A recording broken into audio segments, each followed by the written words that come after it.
مرتبہ بہت بلند ہے، یہ وارث رسول ہے، وفا بہت بلند ہے، سلوک عالم۔ جزاک اللہ خیرا و احسن الجزاء۔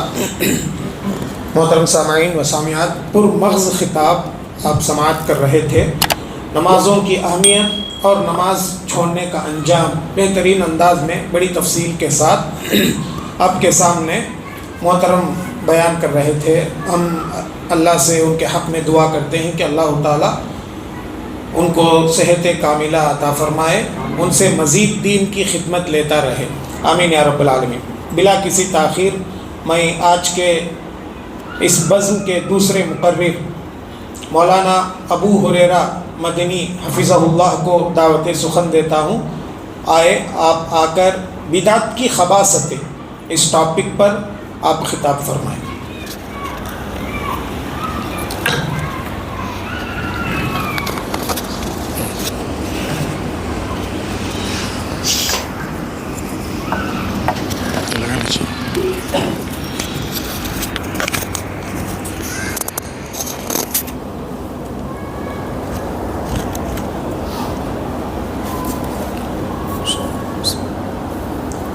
السلام علیکم ورحمۃ اللہ وبرکاتہ۔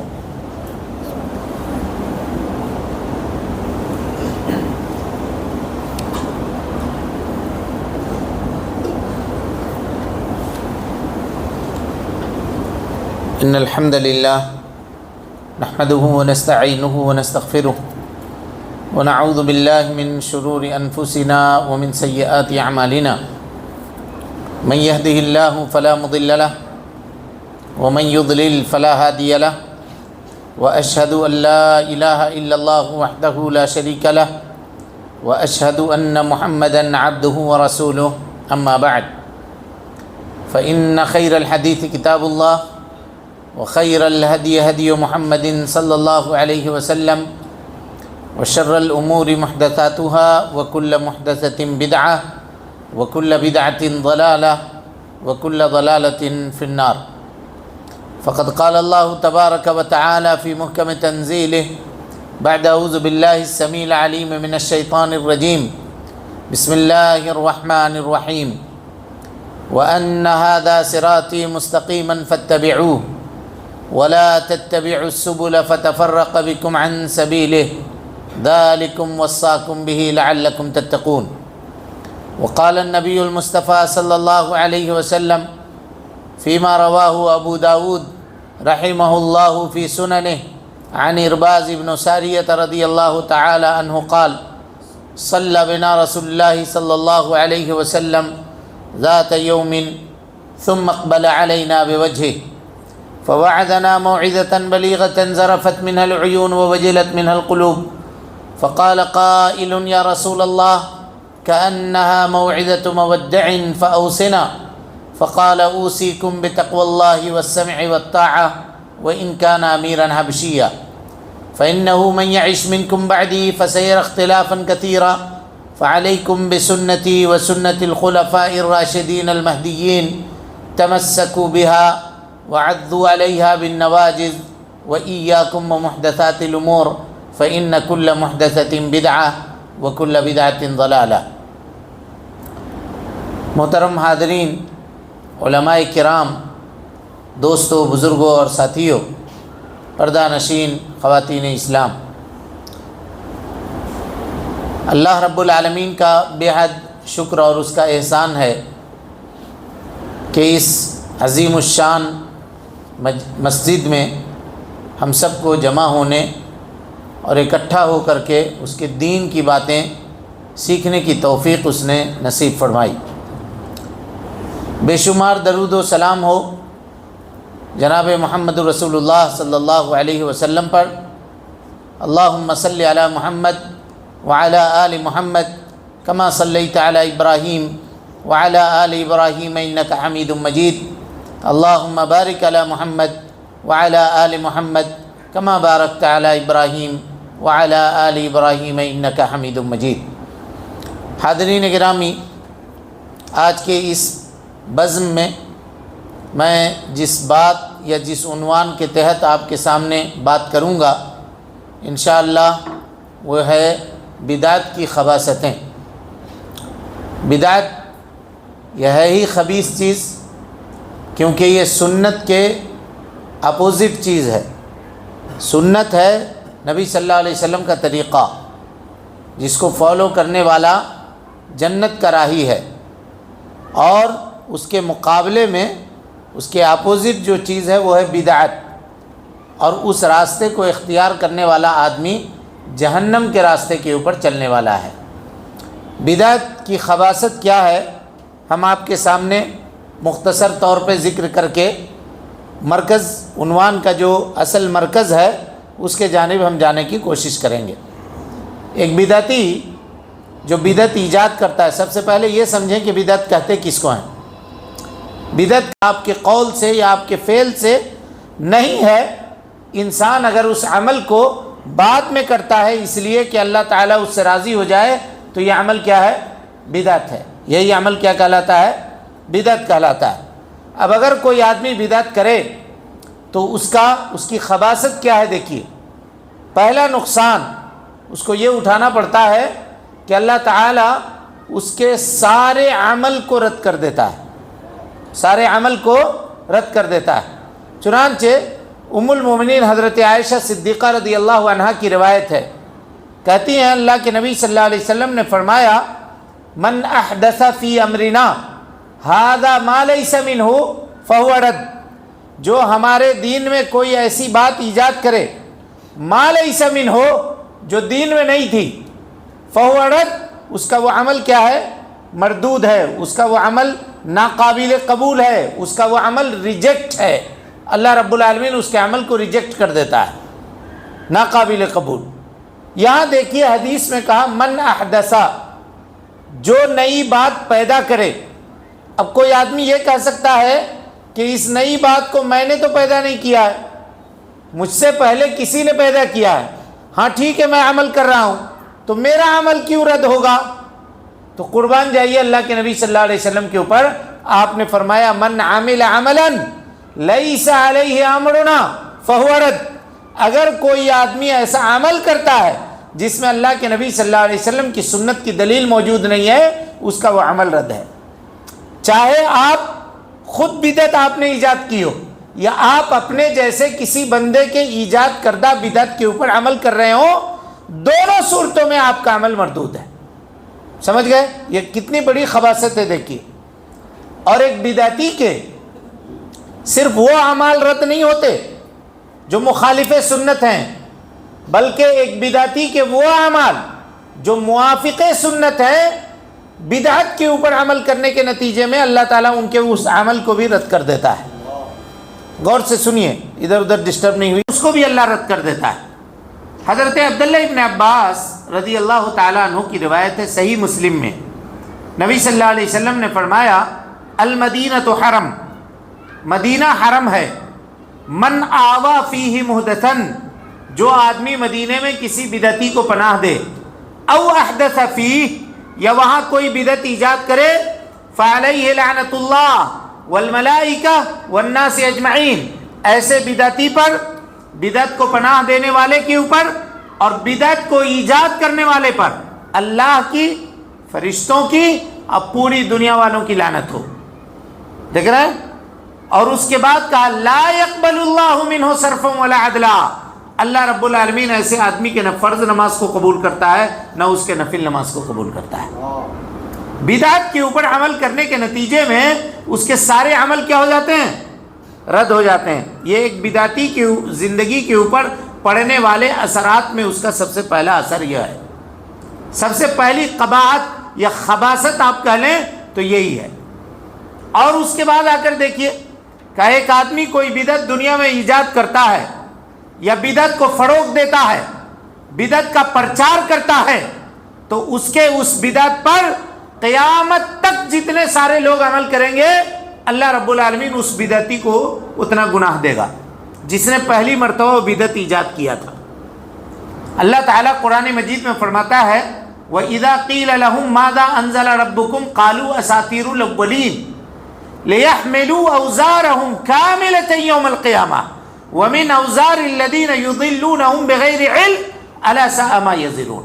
قرآن مجید سورہ نحل کی آیت ہے یہ۔ اللہ کہتا ہے کہ جب ان مکہ والوں سے یہ کہا جاتا ہے کہ یہ قرآن مجید جو اللہ رب العالمین کی طرف سے نازل کردہ کتاب ہے، اس کے سلسلے میں تم کیا کہتے ہو؟ اس کتاب کے بارے میں تمہارا کیا خیال ہے؟ تمہاری کیا رائے ہے؟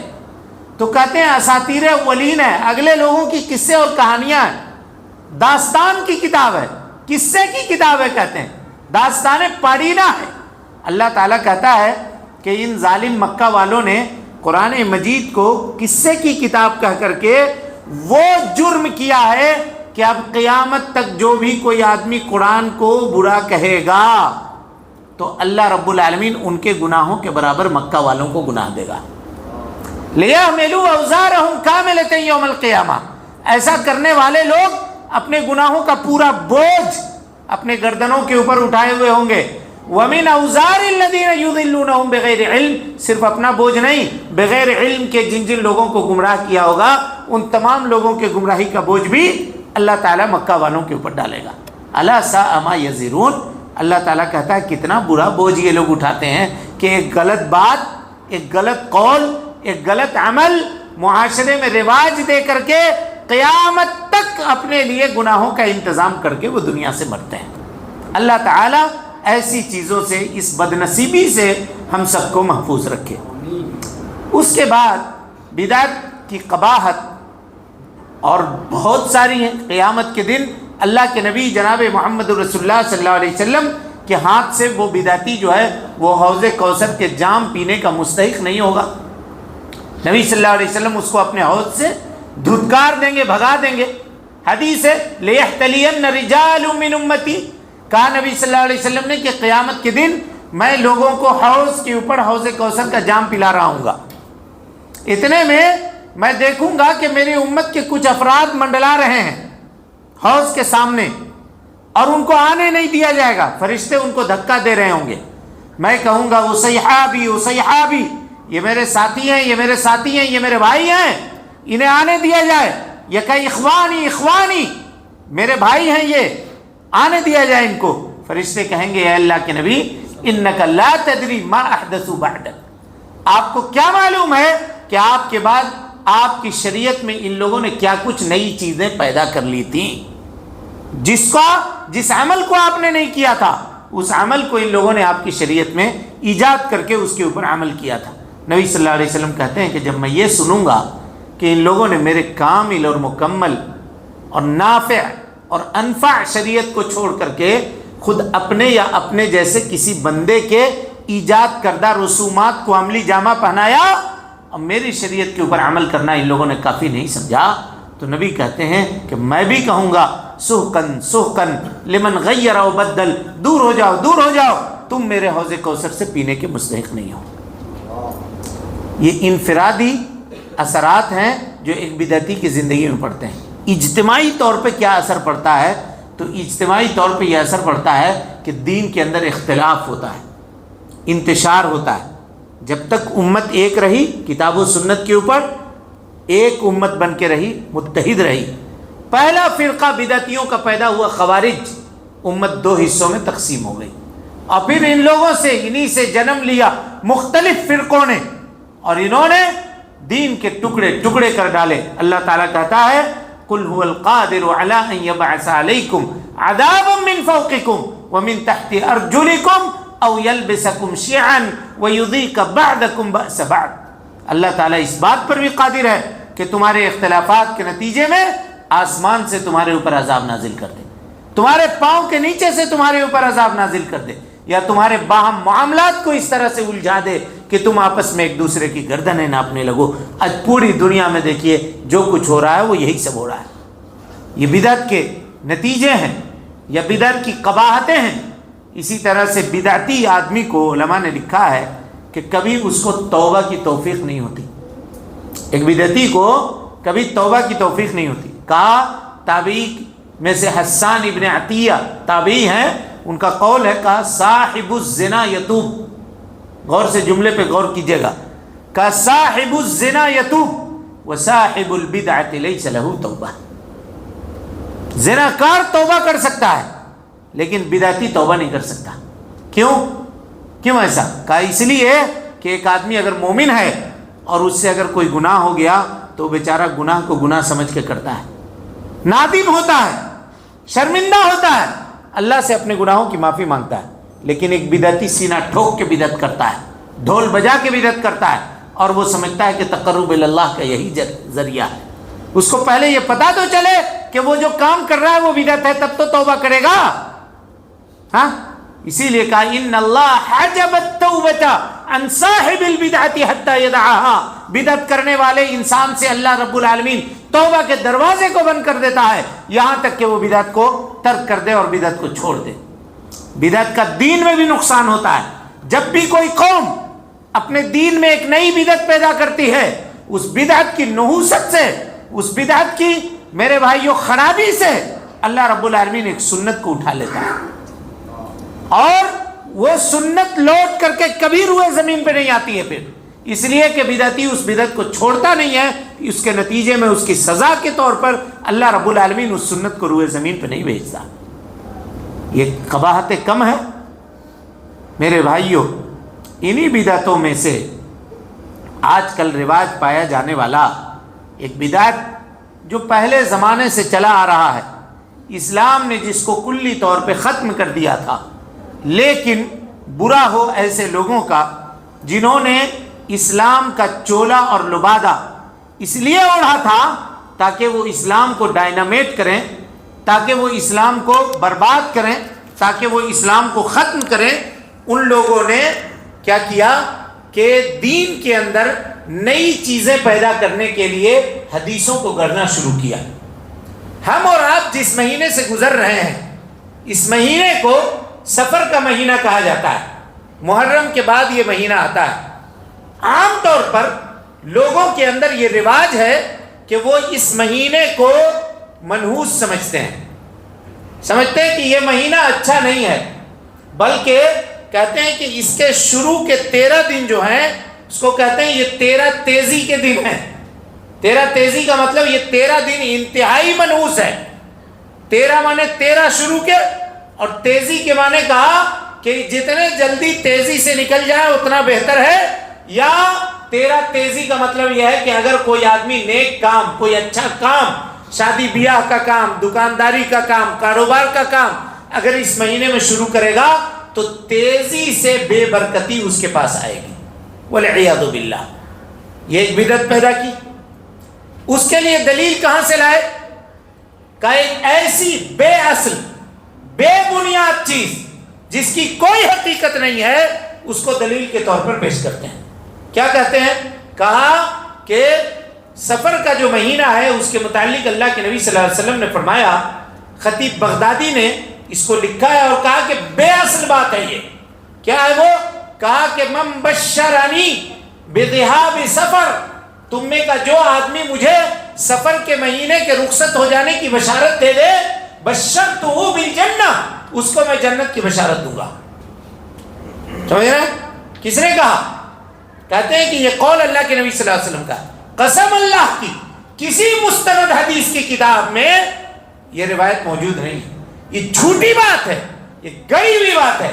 جس نبی نے یہ کہا ہو، مسلم کی روایت ہے لا عدوہ ولا طیرۃ ولا سفر، اس نبی کے جانب یہ بات کیسے منسوخ کی جا سکتی ہے کہ سفر کا کوئی مہینہ ہوتا ہے اور وہ مہینہ منحوس ہوتا ہے.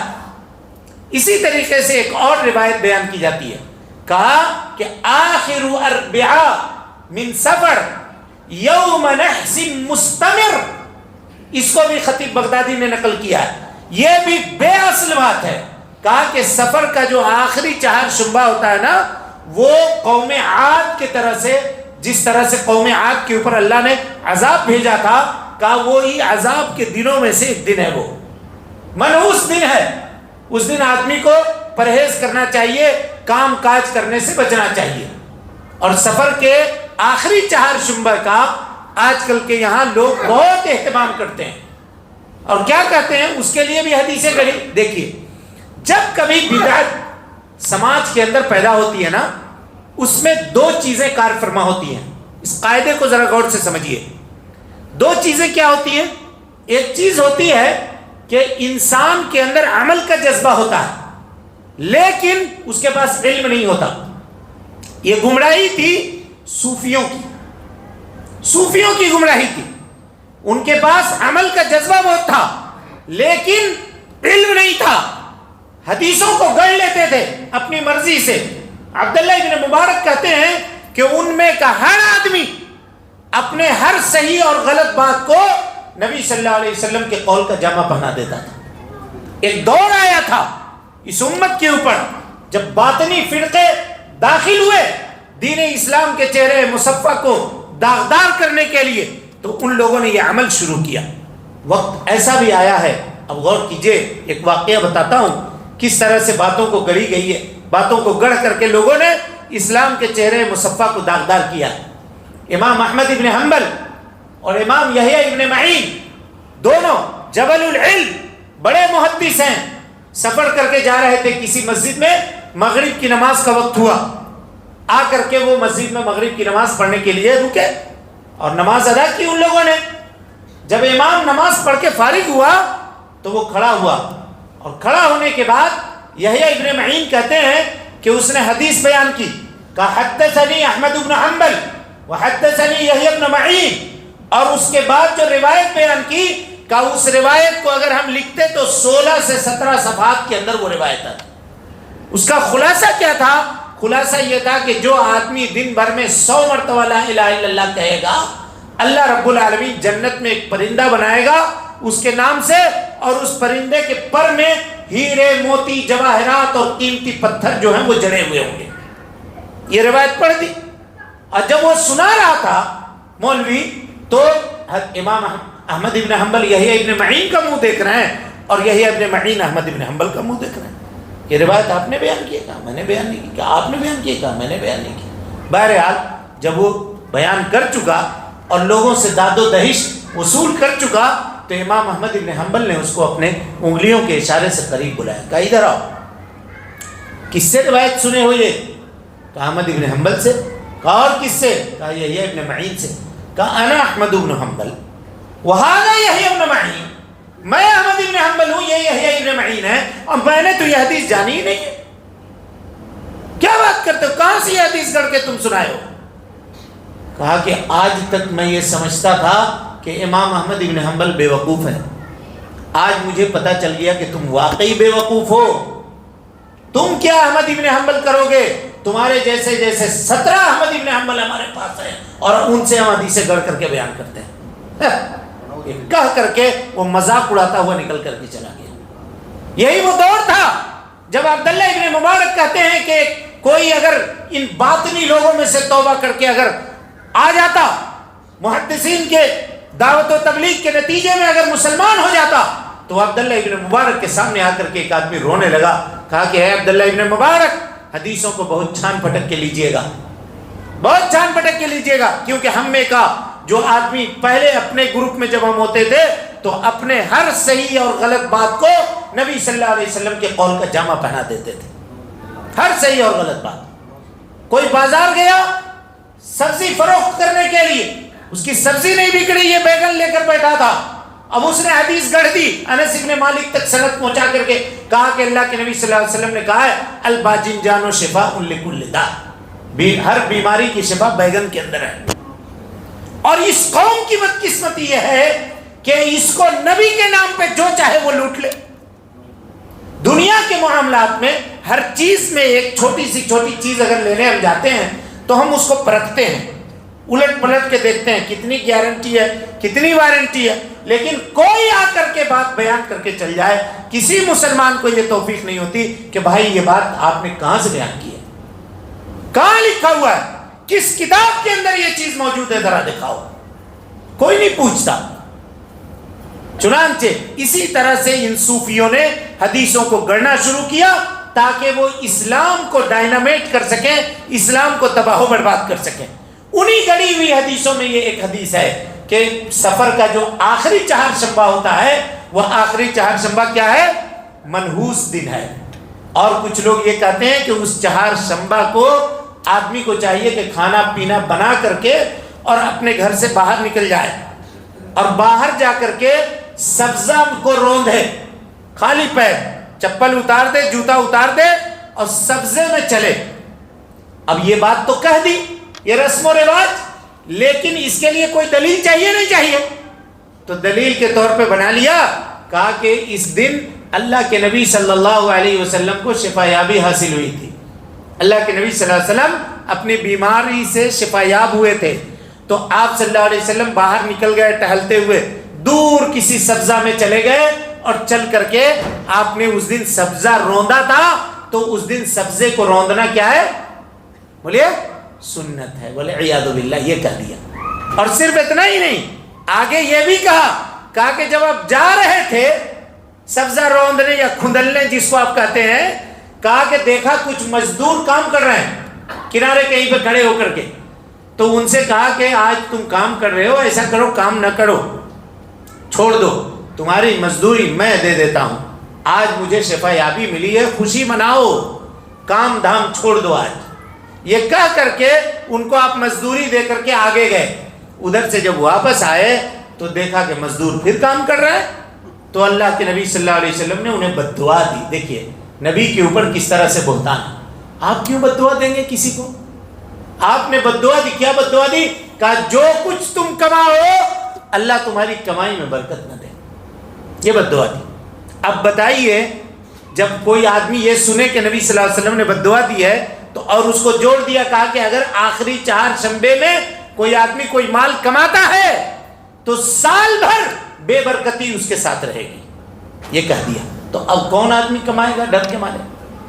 کسی بھی حدیث کی کتاب میں، کسی بھی صحیح اور مستند روایت میں اس کا کوئی حوالہ نہیں ملتا، بلکہ اس کے الٹا حوالہ ملتا ہے کہ آخری 4 شنبے کو یا نبی صلی اللہ علیہ وسلم کی بیماری کا آغاز جو ہوا تھا وہ 4 شنبے ہی سے ہوا تھا، بدھ کے دن سے۔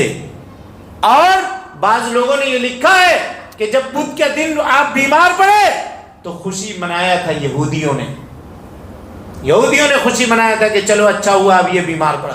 تو اب یہودیوں کی منائی ہوئی چیز مسلمان عبادت سمجھ کر کے منا رہے ہیں، ان کو خبر تک نہیں ہے۔ وہ جن کو فالو کرتے ہیں، جن کو اپنا امام مانتے ہیں، امام احمد رضا، ان سے پوچھا گیا کہ ذرا یہ بتاؤ کہ کیا اس طرح کی سفر کے تعلق سے کچھ باتیں ہیں؟ کہا جو بھی بات بیان کی جاتی ہے وہ سب کے سب من گھڑت ہے۔ یہ ان کے نام کے نعرے لگانے والے اپنے گھروں کی کتابوں کو پڑھ کے تو دیکھیں کہ ان کے کتاب میں فتاوی رضویہ کے اندر صاف طور پہ لکھا ہوا ہے کہ سفر کا مہینہ نحوست کا مہینہ ہے ہی نہیں، یہ کوئی عقیدہ شریعت کا ہے ہی نہیں، ایسی چیزوں سے انسان کو پرہیز کرنا چاہیے۔ بلکہ منحوس کوئی بھی چیز نہیں ہوتی، کوئی بھی چیز منحوس نہیں ہوتی۔ منحوس کہتے کس کو ہیں؟ اب اس کو بھی جانیے۔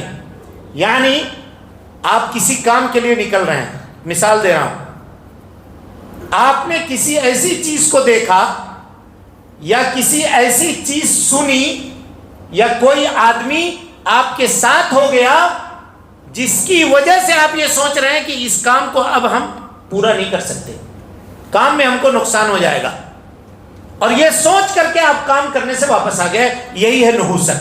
اسی کو کہتے ہیں نحوست۔ نحوست لینا، بدشگونی لینا، بدفعلی لینا، اسی کو کہتے ہیں۔ انما الطیرۃ ما انزاک او ردک، طیرہ اس کو کہتے ہیں جو آدمی کو گزرنے پر مجبور کر دے یا آدمی کو لوٹنے پر مجبور کر دے۔ مثال کے طور پہ ایک آدمی گھر سے نکلا، کالی بلی راستہ اس کا کاٹ گئی، واپس آ گیا، اب کام نہیں ہوگا۔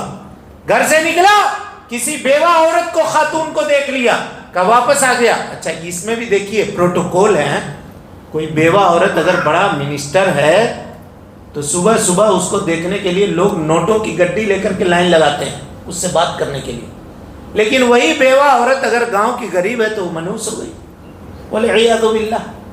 سوچیے آپ، غور کیجیے کیا پیمانہ ہے لوگوں کے پاس۔ بلی منحوس، بیوہ عورت منحوس، کوا منحوس، الو منحوس، اس کا کس نے کہاں سے دلیل ہے؟ کس جگہ سے دلیل ہے یہ؟ بلکہ کہا کہ راستے سے گزر رہے ہیں کوئی آدمی اگر چھینک دیا تو کام نہیں بنے گا. کسی نے کہا کہ ہاتھ میں ہماری کھجلی ہے تو ہو سکتا ہے کہ پیسہ آئے گا. اس کے لیے بھی الگ الگ ہے. دائیں میں کھجلی ہے تو آئے گا اور بائیں میں ہے تو جائے گا کہاں. بائیں آنکھ اگر پھڑک رہی ہے ہو سکتا ہے کچھ نہ کچھ آفت نازل ہونے والی ہے. گھر میں کوا بول رہا ہے تو لگتا ہے مہمان آئے گا. توے سے خاتون روٹی بنا رہی ہے, اگر خاتون کے ہاتھ سے روٹی گر گئی توے سے نیچے تو کہا کہ اب کچھ خطرہ ہونے والا ہے. دودھ اگر گر گیا تو کچھ اور ہونے والا ہے. تو پھر اللہ تعالیٰ کی ضرورت ہی کیا ہے؟ سب نظام تو یہی لوگ سنبھال لیتے ہے کہ نہیں, پھر ضرورت ہی کیا ہے اللہ رب العالمین کی. تو میرے بھائیوں اسی طریقے سے خوب گوڑا چٹا خوبصورت بچہ بچی ہے اللہ رب العالمین نے دیا ہے. ماں کیا کرتی ہے, صبح سویرے نہا دھو کے تیل پانی اس کو کر کے پاؤڈر وڈر لگا کے گال پہ کالا ٹیکا لگا دیتی ہے, کاجل لگا دیتی ہے. کائے کو کیوں لگایا؟ نظر سے محفوظ رہے. تو یہ کالا ٹیکا اس کو نظر سے محفوظ رکھے گا. تمہارا یہ کالا ٹیکا محفوظ کر دے گا. اور اللہ نے جو یہ سر میں اتنے بال دیے ہیں یہ نہیں بچا پائے گا کالے بال. ہاں کیا تماشا ہے. سوچی پوری بلڈنگ بہترین بنا دی لیکن اوپر ایک ہنڈی الٹ کر کے کالی ہنڈی رکھ دی کہ اس سے بلا نہیں آئے گا. ہاں گاڑی 1 کروڑوں روپے کی لی لیکن اس کے پیچھے اور سامنے پھٹے پرانے جوتے لٹکا دیے تاکہ اس سے بلا اور ایکسیڈنٹ سے یہ چیز ہمیں بچائے گی. مسلمان اب کہاں رہ گیا, کن چیزوں میں رہ گیا؟ امام ابن قیم رحمۃ اللہ علیہ نے ایک واقعہ لکھا ہے. کہتے ہیں کہ ایک بادشاہ تھا, سفر پہ جا رہا تھا شکار کرنے کے لیے. سامنے سے ایک نابینا یا ایک آنکھ کا اندھا کانا آدمی آ رہا تھا. بادشاہ نے دیکھا تو کہا کہ اس کانے کو دیکھ لیا ہم نے, لگتا ہے اب ہمارا راستہ جو ہے وہ بیکار ہو جائے گا, اشبھ ہو جائے گا. اس نے کہا پکڑو اس کو گرفتار کر کے باندھ دو یہیں درخت کے نیچے, جب ہم آئیں گے ادھر سے تب اس کا فیصلہ کریں گے کیا ہوگا. اس بیچارے کو پکڑ کر کے غریب کو باندھ دیا گیا. بادشاہ جب گیا تو اس دن خوب شکار ہوا اور خوب لاد کر کے گاڑیوں میں وہ جانوروں کو لے کر کے آیا. اس جگہ پر پہنچا تو سپاہیوں نے کہا کہ یہ آدمی بندھا پڑا ہے ابھی تک, حضور کیا حکم ہے اس کے بارے میں؟ کہا اس کو لے کر کے آؤ. لایا گیا. کہا یہ بتائیے میرا قصور کیا تھا, کیوں میرے کو باندھا آپ نے؟ کہا تمہارا قصور کچھ نہیں تھا جی, تم چونکہ ایک آنکھ کے ہو تو میں نے تم کو دیکھ کر کے بدشگونی بدفالی لی اور اس وجہ سے تم کو باندھ دیا کہ اگر میرا کام نہیں ہوتا تو آ کے تم کو قتل کرتے. تو اب کیا ہوا, آپ کا کام ہوا نہیں ہوا؟ کہا بہت اچھا ہوا. کہا ماشاءاللہ, چلیے آپ ہو گیا, لیکن ایک بات میری آپ سنیے. میں صبح کو نکلا تھا کہ میرے گھر میں بچے بھوکے ہیں, ان کے لیے میں روزی تلاشنے کے لیے کام کر کے محنت مزدوری کر کے جاتا, لیکن آپ نے تو باندھ دیا, صبح سے لے کے شام تک دھوپ میں پڑا رہا, میرے بچے بھی بھوکے پڑے رہے. اب ذرا یہ بتائیے کہ میں آپ کے لیے منحوس ہوا یا آپ میرے لیے منحوس ہوئے؟ آپ کی وجہ سے میرے بال بچے بھوکے رہے. یہ سوچنا تھا کہ بادشاہ کی آنکھیں کھل گئیں اور اس نے اس سے معذرت چاہی اور اس کو انعام و اکرام دے کر کے وہاں سے رخصت کیا. میرے بھائیوں نحوست کوئی چیز ہی نہیں ہوتی شریعت کے اندر. حدیث سنیے, مسلم کی روایت ہے, اللہ کے نبی صلی اللہ علیہ وسلم نے فرمایا لا عدوہ, غور سے سنیے, لا عدوہ, کوئی بیماری متعدی نہیں ہوتی. متعدی مانے پٹنے والی بیماری. اب آپ کہیے گا بیماری تو پٹتی ہے, کیسے متعدی نہیں ہوتی؟ ایک صحابی نے یہی سوال کیا کہ اللہ کے نبی صلی اللہ علیہ وسلم, ہم جب اپنی اونٹنی کو چرنے کے لیے چھوڑتے ہیں تو صحرا میں ہرن کی طرح چمکتی ہے اونٹنی, لیکن اس اونٹنی میں اگر کوئی خارش والی کھجلی والی اونٹنی آ جاتی ہے, وہ اونٹنی جس کو چرم روگ ہے وہ اگر آ جاتی ہے تو ساری کی ساری اونٹنیاں بیمار ہو جاتی ہے, ان کو بھی وہ چیز آ جاتی ہے. اللہ کے نبی صلی اللہ علیہ وسلم نے کتنا خوبصورت جواب دیا, دیکھیے, کہا فمن اجرب الاول, ذرا یہ بتاؤ جس پہلی اونٹنی کو کھجلی لگی تھی اس کو کھجلی کس نے دی تھی؟ اس کو اس بیماری کس نے دی تھی؟ اللہ نے. اب یہاں غور سے سمجھیے, اگر کوئی آدمی یہ عقیدہ رکھے کہ بیماری خود بخود منتقل ہوتی ہے اور انسان اس سے متاثر ہوتا ہے تو یہ شرک ہے, اور یہ شرک اکبر کے قسموں میں سے ایک قسم ہے جو انسان کو دائرے اسلام سے خارج کر دیتی ہے. اور اگر یہ عقیدہ رکھے کہ یہ سبب ہے کہ ہم مریض کے ساتھ بیٹھ رہے ہیں، یہ سبب ہے، تو ایسی صورت میں یہ شرک اصغر ہے، کبیرہ گناہ ہے، کیونکہ اس نے اس چیز کو سبب مانا جس کو اللہ رب العالمین نے بیماری کے منتقل ہونے کا سبب نہیں بنایا ہے۔ تب رہا کہ ہاں بیماریاں ہوتی ہیں منتقل، اس کا وائرس کا یا بیماریوں کے پٹنے کا انکار نہیں ہے، بیماریاں پٹتی ہیں لیکن اللہ کے حکم سے پٹتی ہیں۔ آپ نے دیکھا ہوگا کتنے ایسے مریض ہیں، ایک آدمی اس کی خدمت کر رہا ہے، سامنے موجود ہے، اس کو کچھ نہیں ہوا لیکن دوسرے کو بیماری لگ گئی، ہوتا ہے نہیں ہوتا ایسا؟ اللہ کے حکم سے ہوتا ہے۔ ہم میں سے ہر آدمی کو یہ عقیدہ رکھنا ہے کہ ہمارے ساتھ جو اچھائی اور جو برائی ہوتی ہے یہ کس کی جانب سے ہوتی ہے؟ اللہ رب العالمین کی جانب سے ہوتی ہے۔ کسی کی کوئی طاقت نہیں ہے کہ ہم کو کسی برائی کے اندر ملوث کر دے۔ حد تو یہ ہے، اب دیکھیے ہم سنت سے کتنے دور ہوتے ہیں۔ صبح ایک آدمی دکان کھولتا ہے، کوئی آیا اس سے لینے کے لیے، آج کل تو کیا بتائیں آپ، توہم پرستی کی حد ہے۔ کسی کے پاس جائیے، کہیے کہ ہم جا رہے ہیں، گوگل پے کریں گے، فون پے کریں گے، کہا نہیں نہیں بہنی کا وقت ہے، ابھی فون پے نہیں کیجیے۔ کیا کہتے ہیں؟ کہا بہنی کا وقت ہے، آپ پہلے کسٹمر ہیں ہمارے دکان میں، فون پے ابھی مت کیجیے۔ ادھار لینا تو دور کی بات، کوئی غریب اگر پہنچ گیا کہ بھائی ادھار ہم کو آٹا چاہیے، چاول چاہیے، گھر دے کر کے جا رہے ہیں کام کرنے کے لیے، شام کو جب لوٹیں گے کما کر کے تو تمہارا چکتا کر دیں گے۔ کہا نہیں نہیں بہنی کا وقت ہے، اس وقت نہیں دیں گے۔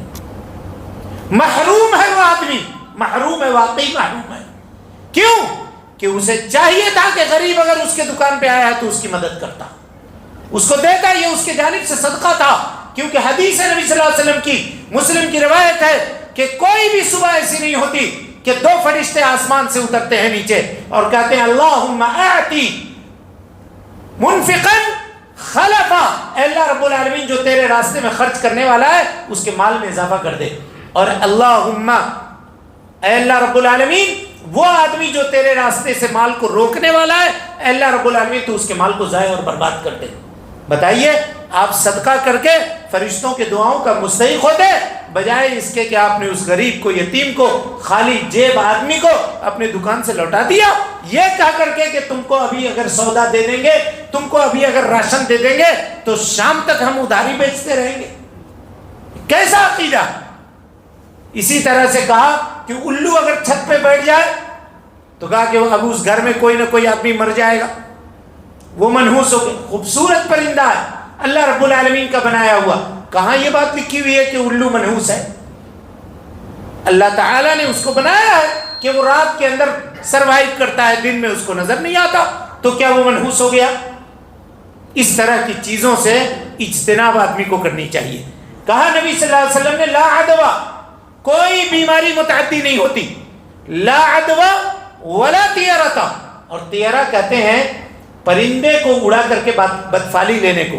عرب جب پہلے نکلتے تھے زمانہ جاہلیت میں کسی بھی کام سے تو دیکھتے تھے کہ درخت پہ کوئی پرندہ ہے، اس کو اڑا دیتے تھے۔ اگر پرندہ دایاں گیا سمجھتے تھے شبھ ہے، بایاں گیا تو سمجھتے تھے اشبھ ہے، اب یہ کام نہیں ہوگا، اور اگر سیدھا چلا گیا تو سوچتے تھے کہ اب ہمارا کام شبھ بھی ہے اشبھ بھی ہے۔ تو کیا کرنا ہے؟ اب ایک دوسرا پرندہ ڈھونڈنا ہے کہ اس کو پھر جا کر کے اڑا کر کے دیکھیں گے۔ لا عدوہ ولا طیرۃ۔